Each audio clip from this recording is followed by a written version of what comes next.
A lot of credit to Cal Poly. They were short players, short band, short staffed, whatever you want to talk it.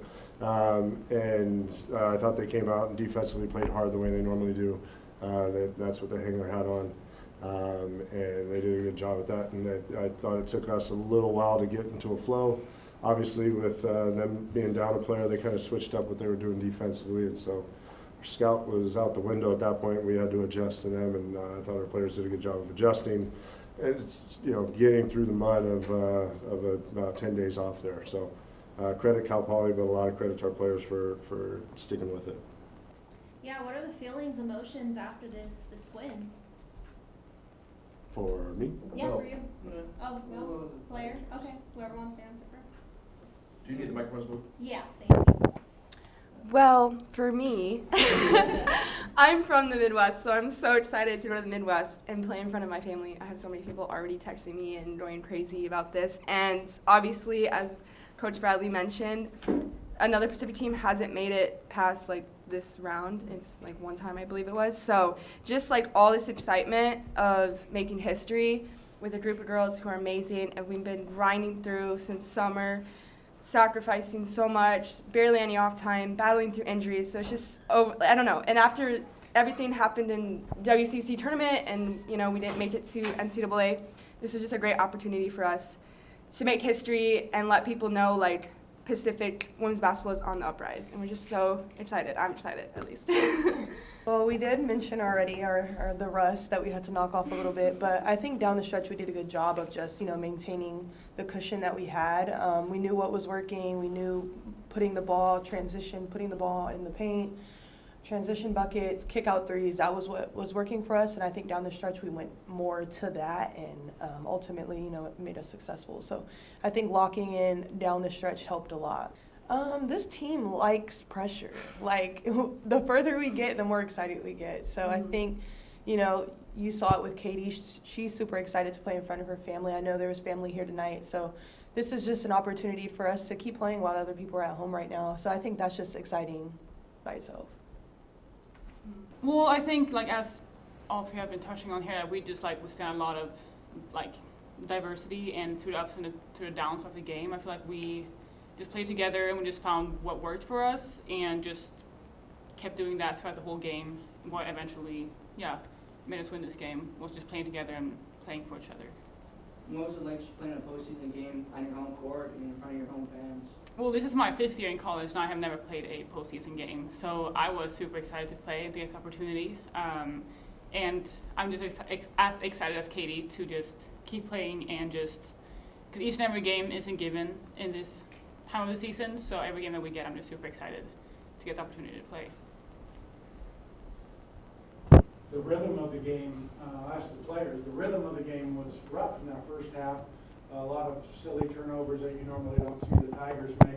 How much was due to the 10 days of rust versus the excitement and the emotion of playing a postseason game?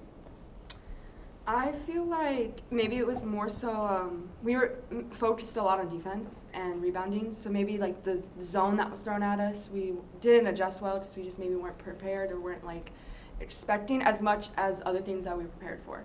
I think the rest we needed because a lot of the starters play high minutes, so that helped I think our bodies. But yeah, it could have been emotions and just excited to have a postseason, but also I think that's just kind of how it is, balancing between, what's thrown at you that you're not ready for, and then also just adjusting and getting over the hump,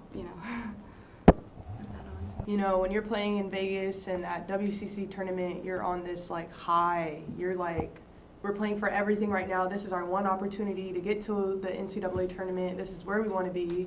We want to be WBIT, NIT. We don't know where we want to go. So you're playing super hard, super emotional, and it's a lot of emotion in that. And the 10 days you level out a little bit, so it's there's this dip. So now I think we're starting to pick it up a little bit. Winning this game was really big for us. So, Coach, I'm going to ask about you in that in the first half you went to your bench and got some good bench production on some people that really haven't necessarily done that down stretch. That had to be a bit of a lift for your team, was some of the support you got off the bench in the second quarter.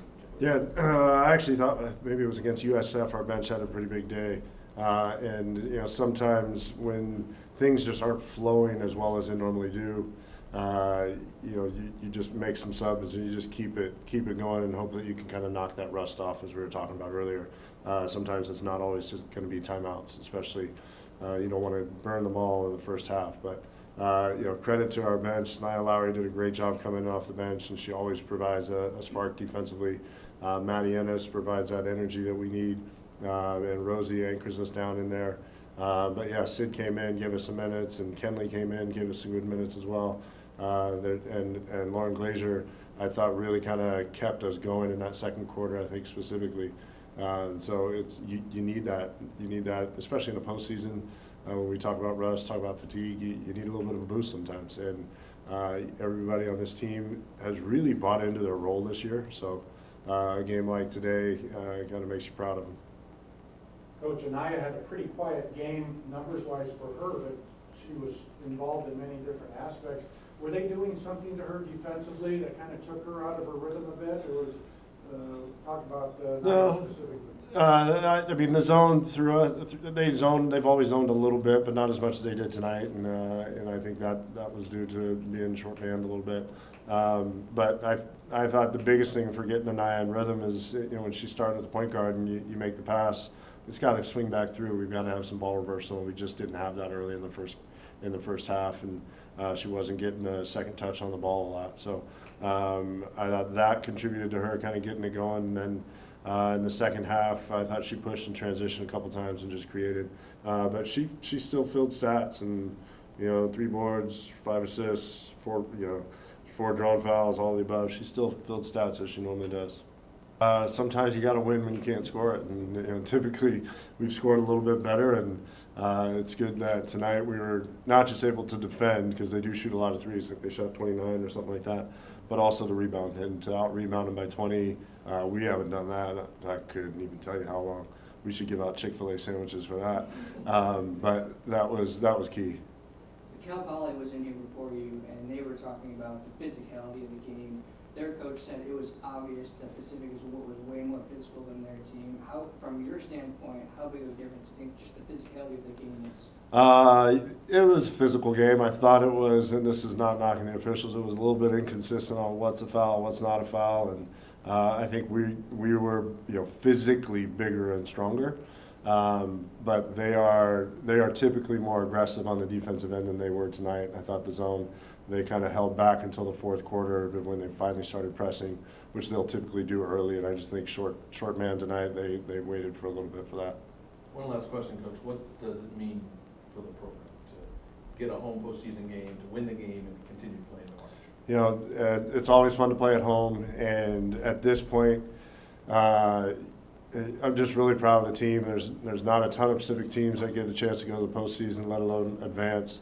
And for this team specifically, we want this as a step. Like we're going to focus on this in this season, but we hope that this is a stepping stone for where we can go in the future even further.